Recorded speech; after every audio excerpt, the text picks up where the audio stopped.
시청자 여러분 안녕하십니까. 지금부터 저녁의 안부정로를 시작하겠습니다. 이제 오늘 저녁에 오늘 밤에 심야의 마지막 방송이 되겠습니다.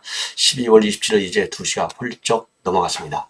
자, 이번 시간에도요, 이제 한동훈, 지금 이제 비대위원장의 연설이요, 정말 언론의 회자가 되고 있습니다. 그래서 지금 여러 가지 이제 분석한 내용들이 좀 나오고 있는데, 오늘 연설문, 한동훈 그 비대위원장이 직접 썼다. 이런 지금 보도가 이미 나온 바 있고, 그리고 이번 연설의 특징을 보면은요, 지금 이제 우선, 민주당의 이 386 귀득권 세력과의 전면전을 선포했어요. 그러니까 이재명에 대한 전면전, 그 다음에 386 기득권 세력에 대한 전면전을 선포를 했고요. 그 다음에 이런 지금 현 상황은 최고의 우리 국민의힘의 입장에서 본다면 내년 총선 선거가 절대 절명의 그야말로 조금의 양보 여지가 없는 아주 중대한 선거가 아니겠습니까? 자, 그래서 결기를 다지는데 상당 부분을 할애했는데 이 결기를 다지는데 한동훈 그 비대위원장의 말 플러스 알파인데 이 알파가 어디서 왔느냐? 윈스턴 처칠 경이 지금 연설에서 그동안 영국의 극난 극복을 위해서 썼던 그런 결기들, 그러죠? 결기들을 많이 인용했다는 점. 그리고 서태지와 아이들, 90년대도 최고의 히트를 했던 이 곡, 여기에서 또 영감을 얻어서 인용을 했다는 점. 그래서 강한 결기, 그리고 엑세사의 결기와 나라의 위기를 좀 구하겠다는 강한 그런 집념, 이 결사 정신을 갖다가 보였다는 데 의미가 있습니다. 자, 그래서 지금 이러다 보니까 지금 민주당에서요, 정청래, 그 다음에 박용진이가 대대적으로 반발하는 강한 반격문을 내놨는데, 어쨌든 이 한동훈 비대위원장은요, 이재명이를 만나겠다라는 입장까지 표시를 했습니다. 자, 그리고 마지막에 시간이 되면은요, 이준석이 이제 오늘 기자회견을 하는데, 본래 국회 소통관에서 할 예정이었는데, 그 본인의 그동안에 3번에 실패했던 노원 지역에서 기자회견을 할 예정으로 있고요. 매우 이례적인데 장제원의 아들이요, 민주당을 지지한다는 짤막한 글을 SNS에 올려서 또 파문이 일고 있습니다. 자, 이러한 내용을 가지고요, 제가 뭐 잠을 잘 수가 없네요. 이 중요한 뉴스들이 하도 이 한밤중에 이제 많이 나와가지고, 그래서 요 뉴스까지 제가 마치도록 하겠습니다. 그리고 연설 내용은요, 상당히 의미가 있기 때문에 여러분께서 여러 가지 각도에서 곱씹어 볼 필요가 있지 않나. 그래서 조금 자세하게 인용을 해 드리도록 하겠습니다. 자, 그래서 인용에 앞서서 아까 말씀드린 대로 윈스턴 처칠, 그 다음에 이제 서태지와 아이들, 요 두 분이 많이 영감을 줬고, 여기에서 지금 따왔고, 그렇게 이제 이분들의 의견은 이번에 이제 처음 나온 게 아니라 이 한동훈 비대위원장이 그동안에 몇 차례 인용했던 부분들, 여기에서 이제 좀 더 발전시킨 것이고요. 윈스턴 처칠은요, 윤석열 대통령도 굉장히 강하게 존경한다, 이런 입장을 여러 차례 발표한 바 있어요. 자, 그런 점에서 또 정치적인 맥락도 가지고 있다, 이렇게 보여집니다. 자, 그리고 이제 지금 가장 수평관계, 이건 이제 굉장히 강조하고 있는데, 여기에 대해서는요, 당과 정부는 협력 관계에 있다, 동반자 관계에 있다. 그래서 구걸 공중에서 무슨 암투하는 그런 관계가 아니다. 그래서 이 수평적 관계라는 말을 협력, 동반자 관계로다가 이제 대치를 시켜서 이제 입장을 표명했고요.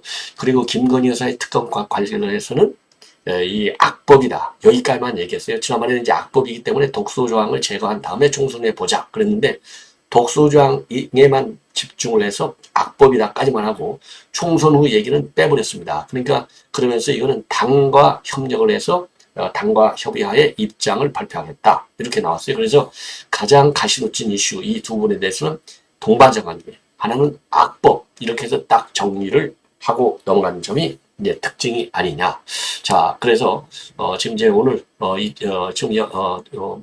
한동훈 비대위원장의 연설문은요, 전반적으로 상당한 지금 이제 호의적 반응을 지금 불러일으키고 있다. 자, 그런 점에서도 제가 좀 중요 대목은요, 인용을 가급적이면 그대로 살려서, 뭐 어차피 지금 잠을 못 자고 하기 때문에 조금 자세하게 보도를 해 드리도록 하겠습니다. 자, 그리고요, 또 하나 지금 이제 반응을 나오는 거 보면 지금 총선 불출마를 했는데, 여러분들께서도 이제 생각하셨겠지만 지금 그러자라도 이제 한동훈 비대위원장이 당으로 돌아가서 내년 총선 출마를 하느냐, 아니면 정부에서 정부 요직 경험을 좀 더 하느냐, 그러면서 총리 카드가 뭐 당연스럽게 지금 이 장관 한번 했는데 또 다른 장관 하는 것보다는 지금 이제 차기 지도자로서 랭킹 넘버원, 지금 이제 이재명을 압도하는 그런 결과까지 나왔지 않습니까? 그러다 보니까 이제는 총리 쪽으로 지금 이제 방향을 완전히 굳힌 건 아니냐. 왜냐면은요, 총리로서 국정 전반을, 왜냐면 지금 이 윤석열 대통령도 그렇고, 지금 이제 한동훈 비대위원장도 그렇고, 여의도 정치를 싫어하는 거 아니에요, 근본적으로. 그리고 뭐, 윤석열 대통령도 여의도 정치 경험이 없지만은, 지금 나름대로 상당히 잘하는 편에 속하지 않습니까? 예, 지지율은 비록 낮지만, 예, 지지율 낮은 것은 이제 민주당의 이 악성 프레임, 여기에 이제 우리 국민들도 상당 부분이 넘어가다 보니까 그런 영향이 되는 거 아닌가. 그래서 여의도 정치에 대한 근본적인 불신이 상당히 강하다. 그래서 여의도에서 배지달 거는 것보다는 총리로서 국정을 중심적으로 이끌으면서, 아니, 한동훈 비대위원장이 국회 가면 그냥 민주당 꼼짝 못 하잖아요. 그러니까 총리로서 민주당, 그때 되면 뭐 내년 4월 이후에는 민주당이 다수당이 되는 불행한 일은 안 일어나겠죠.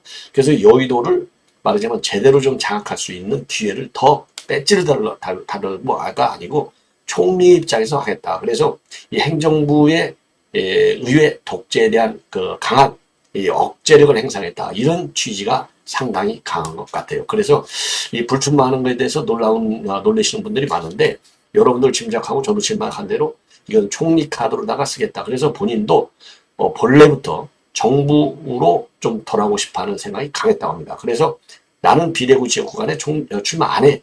요 얘기를 단언적으로 한 것이고, 요 얘기를 한 것은 결국 그동안에 영남 출신들의 험지 출마 또는 불출마, 요거를 압박하는 카드로다가 굉장히 유효한 카드다. 그래서 상당히 전략적 선택을 통해서 오늘 중요한 대목, 자, 이재명이 막말로 해서 이거는 정리해야 되겠다. 그리고 386 이거 정리해야 되겠다. 그래서 완전히 각을 세운 거예요. 모든 면에서 일대 선전포고를 한 것이다. 이렇게 딱 결론을 내리고, 이 선전포고의 소재로서는 서태지와 아이들, 그리고 윈스턴 처칠 경. 윈스턴 처칠은 이렇게 그야말로 국난국보에서 앞장선 측면도 있지만 자유민주주의에 대한 굉장한 큰 공을 세운 사람 아니겠어요? 이런 그야말로 역사적 우인이 되는 것이죠. 이런 분들을 벤치마킹을 하는 것이 굉장히 큰 특징 중에 하나다. 이렇게 이제 압축해서 말씀을 드릴 수 있습니다. 자, 그러면은 이제 구체적으로 연설문 내용을 제가 어떤 구조를 윈스턴 처치 경의 글을 인용했는지, 자, 우리는 호남에서, 영남에서, 충청에서, 강원에서, 제주에서, 경기에서, 서울에서 싸울 겁니다. 그리고 용기와 헌신으로 반드시 이길 겁니다. 이렇게 되어 있어요. 자, 그러면서요, 우리는 상식적인 많은 국민들을 대신해서 이재명 대표의 민주당과 그 뒤에 숨어 국민에 군림하는 운동권 특권 세력과 싸울 겁니다. 이렇게 얘기했거든요. 이게 이제 윈스턴 처칠 그 경이 영국 총리 때 2차 대전 당시에요. 연설한 유명 연설이 있는데, 여기에서 윈스턴 처칠은 당시 뭐라고 했느냐? 우리는 해변에서 싸울 겁니다. 이 구절을 인용한 거예요. 자, 그 당시 이제 연합군이 말이죠. 위기에 몰렸을 때 이 처칠이 국민들 앞에서 상당한 결기를 보였는데, 이 결기를 보인 대목이 바로 해변에서 싸울 겁니다. 그래서 그 윈스턴 처칠 이런 말을 빌려서 해변에서 싸워갖고 이제 지금 이제 이기는 그 승전의 모멘텀을 만드는 것처럼 윈스턴 처치의 이런 좋은 말을 빌려가지고 총선 승리의 결기를 드러낸 것이다. 이렇게 해석이 되는 대목이 되겠습니다. 자, 그리고요, 윈스턴 처칠이 말이죠. 영국은 약해지거나 실패하지 않을 겁니다. 우리는 끝까지 싸울 겁니다. 우리는 해변에서 싸울 겁니다. 우리는 상륙 지점에서 싸울 겁니다. 우리는 들판과 거리에서 싸울 것이고, 우리는 언덕에서 싸울 겁니다. 우리는 결코 항복하지 않을 겁니다. 요런 얘기를 한 거거든요. 그래서 요런 얘기가 연합군의 반격의 계기가 됐고, 이른바 덩케르크 정신, 아주 유명하잖아요. 덩케르크 정신을 지금 이제 정신이라 이렇게 이제 압축이 되는데, 요게 이제 영국 국난국보의 상징으로 돼 있어요. 그래서 윈스턴 처치의 말을 인용했다. 그 다음에 또 하나 말은요, 이제 한동훈 위원장이 공포는 반응이고 용기는 결심입니다. 이렇게 얘기했거든요. 요것도 윈스턴 처칠 경의 발언으로 되어 있습니다. 자, 그래서 지금 이제 한동훈 장관이, 그래서 이제 윈스턴 이 발언은 이제 뭐라고 했느냐? 지금의 이재명 민주당의 폭주와 전제를 밟지 못할 수도 있다는 상식적인 사람들이 맞이한 어려운 현실은 우리 모두 공포를 느낄만 합니다. 그러니 우리가 용기 내기로 결심해야 합니다. 저는 용기 내기로 결심했습니다. 용기 내기로 결심했다면 헌신해야 합니다. 용기와 헌신, 대한민국의 영웅들이 어려움을 이겨낸 무기였습니다. 우리는 다시 그 무기를 듭시다. 이런 얘기를 한 거거든요. 그래서 요 얘기는요, 지난 6.25 전쟁 순직 교도관 추모 공간의 충원탑 제막식에서 비슷한 얘기를 했어요. 뭐라고 했냐면, 순직한 교도관들은 공포에 반응하지 않고 용기 내기로 결심했다. 그리고 그때 그 결심으로 167분의 교정 공직자들은 불멸이 됐다. 요 얘기를 하고 이어지는 것이고요. 그 다음에 이제 윈스턴 처칠의 경우에는 윤석열 대통령도 굉장히 존경하는 인물. 그래서 대선 후보 때도 여러 번 언급했어요. 자, 후보 시절에는요, 처칠처럼 국민만 보고 정치할 생각이다. 그리고 지난 3월 국무회에서는요, 미래지향적인 한일 관계를 굉장히 강조한 바 있는데, 그때 만약 우리가 현재와 과거를 서로 경쟁시킨다면 반드시 미래를 놓치게 될 것이다. 이런 언급을 했고요. 그리고 지난 국회에서 작년 국회 시정연설에서요, 각자 지향하는 가치는 다르지만 공동의 위기를 극복하기 위해서 기꺼이 손을 잡았던 처칠과 애트리의 파트너십이 필요하다. 이렇게 언급을 한 바 있습니다. 자, 그래서 이 한동훈 비대위원장이 윈스턴 처칠, 그리고 이제 윤석열 대통령이 윈스턴 처칠에 대한 존경심, 맥락을 역사적인 측면에서, 그리고 자유민주주의라고 하는, 그리고 국가의 국난 극복을 이겨낸다고 하는 측면에서 이 두 분이서 갖는 공통된 존경심, 이것이 이제 오늘 연설의 큰 바탕이 됐다. 자, 그 다음에는요, 이제 이재명, 그 다음에 이제 386에 대한 전면전을 선포하고 있어요. 자, 뭐라 했냐면, 이재명 대표의 민주당이 나라를 망치는 것을 막아야 한다. 아예 딱 까놓고 얘기한 거예요. 그러면서 중대범죄가 법에 따라 처벌받는 길을 막는 게 지상 목표인 다수당이 더욱 폭주하면서 이 나라와 현재와 미래를 망치는 것을 막아야 한다. 아주 직격적이죠? 직설적. 그런 당을 숙주 삼아서 수십 년간 386이 486, 586, 686이 되도록 썼던 영수증을 또 내밀며 대대손손 국민들 위에 군림하고 가르치려 드는 운동권, 특권 정치를 청산해야 한다. 자, 그래서 이번 총선은요, 이 한동훈 장관과 같은 X세대가 386 운동권에 대한 정면 도전, 전쟁 선포를 한 것이다. 그래서 여기에 대해서 국민의 심판을 구하겠다는 겁니다. 옳은 이 프레임이라고 보여져요. 그래서 이번 한동훈 비대위원장의 프레임은 그야말로 386 세력 대 X세력의 대결, 과거 기득권 세력 대 미래 세력과의 대결, 이 구도로 이번 총선을 딱 짜가지고요, 민주당에 대한 심판론을 바로 이런 구도로 386 기득권에 대한 타파, 요 구도로 몰고 나가겠다는 전략의 일단을 지금 표출한 것이다. 이렇게 보여져요. 자, 그래서 이재명 대표의 민주당이 운동권 특권 세력과 개딸 전체주의와 결탁해서 자기가 살기 위해서 나라를 망치는 것을 막아야 한다. 아주 정확한 현상을 지금 지적한 것이고요. 그런 세상에 와서 동료 시민들이 고통받는 걸 두고 보는 것은 미래와 동료 시민에 대한 책임감을 저버리는 일이다. 그리고 이대로 가면 이재명 민주당의 폭주와 전제를 막지 못할 수도 있다는 현실의 공포를 느낄만 하지만 공포는 반응이고 용기는 결심이다. 저는 용기 내기로 결심했고 용기와 헌신은 대한민국의 영웅들이 어려움을 이겨낸 무기였다. 우리가 그 무기를 다시 들자. 이렇게 얘기를 한 겁니다. 자, 그러면서 말이죠. 예, 그러면서 뭐라고 얘기하고 있느냐. 이재명 대표와 개딸 전체주의, 운동권 특권 세력의 폭주를 막는 것은 우리가 이겨야 할 절박한 이유다. 하지만 그것만이 우리 정치와 그리고 리더십의 목표일 수는 없다. 정교하고 박력 있는 리더십이 국내 이해와 지지를 만날 때 나라가 발전하고 국민의 삶이 좋아진다는 확신을 갖고 있다. 그러면서요, 당 대표가 일주일에 3번, 4번씩 중대범죄로 형사재판받는 초현실적인 민주당인데도 왜 국민의힘이 압도하지 못하는지 함께 냉정하게 반성하자. 자, 그래서 이재명의 민주당 86 운동권 청산을 전면에 내세우고 그야말로 집권여당으로서의 정교한 정책을 내놔서 국민들에게 평가받겠다. 그럼으로써 민주당 심판론을 좀 제고시키겠다는 작전으로 이번 총선을 취하겠다는 지금 이제 한동훈 비대위원장의 결기를 내볼 수 있어요. 자, 이번에는요, 지금 이제 이 서태지와 아이들 노래 구절을 인용한 부분이 있습니다. 자, 이 굉장히 이제 의미심장한 부분인데요. 바로 뭐냐? 여러분, 동료 시민과 공동체의 미래를 위한 빛나는 승진을 가져다 줄 사람과 때를 기다리고 계십니까? 우리 모두가 바로 그 사람들이고 지금이 바로 그때입니다. 이런 표현을 했거든요. 요 구절은요, 바로 이제 이 서태지와 아이들도 이제 X세대지 않습니까? 이 사람들의 이 노래인 환상 속의 그대 가사를 각색한 것이라고 합니다. 그럼 이 가사에 뭐라고 나왔느냐? 바로 지금이 그대에게 유일한 순간이며 바로 여기가 단지 그대에게 유일한 장소다. 이 구절이 있어요. 이게 이제 92년도에 그 서태지와 아이들이 데뷔를 했는데 그 당시 기성세대에 대한 반감을 노래로 표현한 것입니다. 그래서 구세대와 갈등하는 신세대의 상징적 노래가 됐어요. 그래서 이제 한동훈 위원장은 그 당시에 말이죠. 서울법대에 입학해가 했는데 대학 시절에 이 서태지 음악을 굉장히 좋아했다고 그래요. 그래서 거기서 영감을 얻어갖고 이번 이제 취임사에 반영을 한 것이죠. 자, 그래서 이 노래 하나만 보더라도 이제 이재명 민주당 대표에 대한 심판, 그리고 4.86 운동권 청산을 전면에 내걸겠다는 그런 의지를 지금 강조한 것이고요. 오늘 또 연설에서 여러 차례 운동권의 특권 정치 청산을 강조한 바 있습니다. 자, 그러면서 중대 범죄가 법에 따라 처벌받는 걸 막는 게 지상 목표인 다수당이 더욱 폭주하면서 이 나라의 현재와 미래를 망치는 것을 막아야 한다.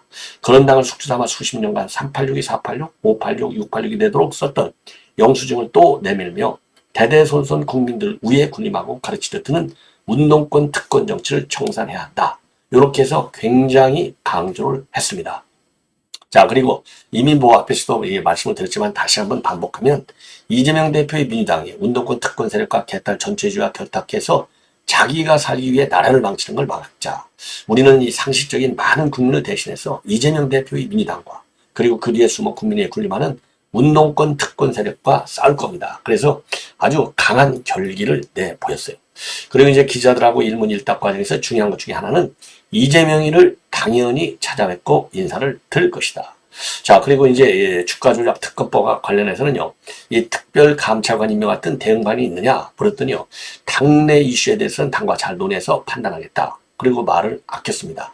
자, 그리고요, 지금 비대위원 소식 7, 8, 9 세대가 전면에 나설 것이다. 이런 추측과 관련해서는요, 생물학적 나이라는 것은 열정이라든지 헌신할 자세하고는 전혀 관련이 없다. 그렇게 꼭 제한할 문제는 아니다. 그리고 원외 인사 영입 계획과 관련해서는요, 열심히 국민을 위해 헌신하실 분을 모시기 위해 잘 생각하겠다. 그리고 인선 발표 일정과 관련해서는 그렇게 오래 걸리지 않을 것이다. 이러한 입장을 내놨습니다.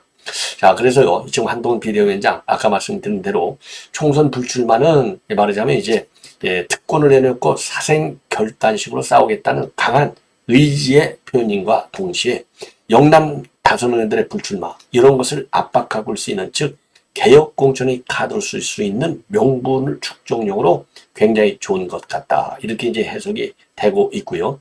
자, 그리고 이제 통상적으로 이제 통합을 많이 강조하는데 이렇게 본인 불출마를 강조해서 전의를 높이겠다는 의도도 깔려 있다고 합니다.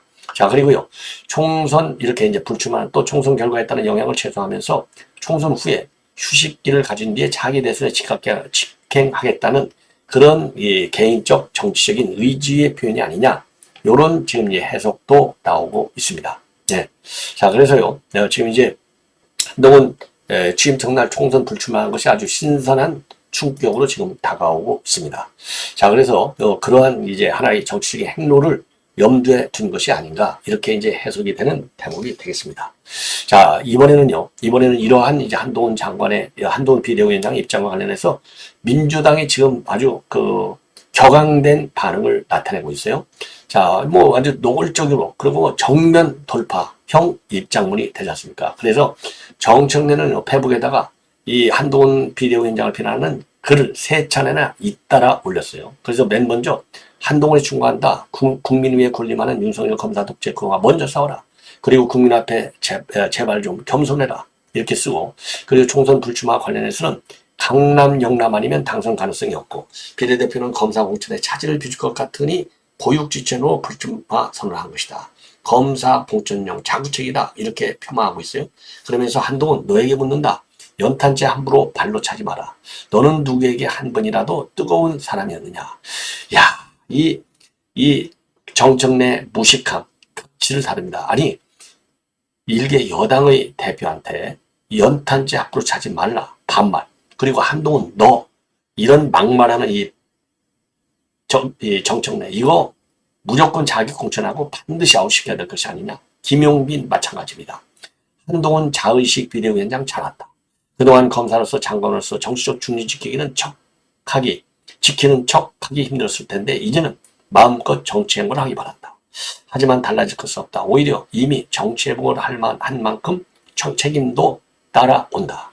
그리고 이 박용진이 한동훈 비대위원장 이재명 대표 이야기를 할 시간에 창당 이후 당대표가 연거푸 임기도 제대로 못 채운 윤석열 사동아부터 막았을 생각을 해야 하지 않냐. 윤석열 정부 출범 이후 1년 7개월간 주가 조작, 그 다음에 양평 땅, 병풍백, 무슨 영부인 관련 이야기만 나오면 입을 틀어막았던 국민이 김건희 제1주의야말로 국민이 여당과 대통령에 질색하는 제1의 원인이 아니겠나. 이렇게 이제 비판을 하고 있습니다. 그래서 민주당은 스스로 변하고 혁신할 것이다. 취임하자마자 남이당 걱정해 주는 건 고마운데 민주당 이런 박용진과 민주당이 알아서 하겠다. 지금 한동훈 비대위원장이 되셔야 할 말은 영화대사 한 대목처럼 너나 잘하세요. 그렇다. 취임사에서부터 남 헐뜯기라니 앞날이 걱정이 된다. 이러한 입장문을 내놨습니다. 예. 자, 그래서 지금 민주당이 벌떼같이 지금 반발하고 있는 양상을 보이고 있다는 점을 말씀을 드리고요. 그리고 지금 이제 이준석 오늘 탈당 회견을 하게 되는데 11시께 본래 이제 국회 소통관에서 기자회견을 할 예정이었는데요. 본인의 지역구인 노현병 상계동 안에서 회견을 할 예정이라고 합니다. 자, 그래서 이 자리에는요, 본래 이제 김용태만 빼고는 나머지 이제 천하인 이 세 명은 참여할 예정이 있는데 사실상은 이제 천하남하고요, 이기인만 참여하고 허은하는요, 지금 이제 이 김홍일 방통위원장 인사청문회 인사청문 우연이기 때문에 이 회견장에는 참석하지 못한다. 그러니까 이래서 맥 빠지고 저래서 맥 빠지는. 그래서 갈빗집 탈당 회견을 할 예정이라고 합니다. 그리고 신당 창당 입장도 발표할 예정인데요. 내년 1월 초 중순까지 창당을 마무리하겠는데 최근에요. 창당 준비위원회 설립에 필요한 창당 발기인 200명 이상의 서명을 받았고, 그래서 이 창당 일정대로 쭉 추진하겠다, 이러한 입장을 내놓고 있습니다. 자, 그래서 27일 창준을 등록하고 온라인 당원 가입을 통해서 가동해서 시도당별로 1000명씩 5건을 모아서 등록하면 기술적으로 5일 정도면 충분하다. 그러나 너무 급한 것 같으니까 27일에 선언하고 열흘에서 15일 사이에 창당을 완성하는 그런 결과를 내보일까, 이렇게 생각한다고 밝혔고요. 그리고 탈당만 하고 창당은 안 할 것이냐고는 하는데 탈당 즉시 창준을 등록하려고 모든 서류를 중앙선거관리위원회에서 받아왔고 바로 창준이 등록하기 위해서 움직이고 있다. 이러한 입장을 내놨습니다. 그리고요, 지금 일각에서는 총선이 임박한 시점에서 한동훈 비대위가 다시 이준석이하고 손을 마주칠 수 있다, 이런 의견도 나오고 있어요. 그래서 이제 지금 당장 만나기는 어려울 것 아니냐. 예. 그리고요, 한동훈 비대위원장도 지금 이제 특정한 부를 전제로 해서 개혁을 가지고 있지는 않다. 그래서 지금 이제 이재명이도 이제 계속해서요, 이준석이도 계속해서 본인의 주가를 올려야 되니까 만날 계획이 없다, 요렇게 내오고 있지만은 소가리가 상당하지 않을까, 이런 생각이 드네요. 자, 이제 마지막으로 이 장제원 의원의 아들 레포 노엘이 또 사고를 쳤네요. 그래서 지난 25일이니까 이틀 전이 되겠습니다. 오늘 이제 27일이니까 딱 이틀 전이죠. 본인의 SNS인 스레드에 민주당을 지지합니다 라는 짧은 글을 올렸다고 합니다. 이 글 이외에 왜 민주당을 지지하는지 이런 배경 같은 설명은 전혀 하지 않았다고 그래요. 자, 그런데 문제는 뭐냐? 현재 이 스레드 계정이 비활성화된 상태이기 때문에 일각에서는 노엘이 진심으로 민주당을 지지한다고 한 것이 맞느냐라는 의혹을 제기하는 목소리가 있다고 하는데 아예 민주당을 지지하니까 그렇게 지지한다고 썼겠죠. 자, 그래서 이 노엘은요, 그동안에 여러 번 사고성 논란을 많이 하게 한 바 있어요. 그래서 2017년도 18세 때 엠넷 예능 프로그램인 고등 래퍼에 출연했는데 그 당시 방송 출연처로 SNS 계정에서 물을 일으켜가지고 사과문을 쓰고 방송에서 하차한 일도 있었습니다. 그 당시에요, 이 장제원 의원은 바른정당 소속이었는데 노엘의 이런 사고 이후에 당 대변인직과 부산시당 위원장직에서 물러난 바 있어요. 그리고 2019년도에서 마포에서 음주운전을 하다가 교통사고를 내가지고 운전자를 바꿔치기 한 혐의로 집행유예 2년을 선고받은 바 있습니다. 그리고 2021년도에도요, 무면 운전하다가 또 접촉사고를 났어요. 그래서 징역 1년의 시정을 받았고 장제원 의원이 당시 맡고 있던 윤석열 캠프의 총괄실장진도 내려놓은 바 있습니다. 자, 그래서 지금 최근에 장제원 의원은 내년 총선 불출마를 선언했지 않습니까? 그래서 그 당시 불출마 선언할 때도 이제 떠난다. 예, 이제 떠난다. 그래서 나를 밟고 총선 승리를 통해서 윤석열 정부를 성공시켜주길 부탁드린다. 좀 쉬고 싶다. 이런 선언을 했는데요. 지금 생각해보니까 이 아들이 이렇게 사고 치는 거 보니까 서운하지만 일찍 불출마 선언한 것이 그나마 다행이 아닌가 하는 생각이 듭니다. 자, 시청자 여러분, 이렇게 해서 오늘 심야 방송을 모두 마치겠습니다. 편안히 주무시고 제 방송 많이 잠이 안 오신 분들은 좀 자장가처럼 들어주시면 대단히 고맙겠습니다. 항상 감사드립니다.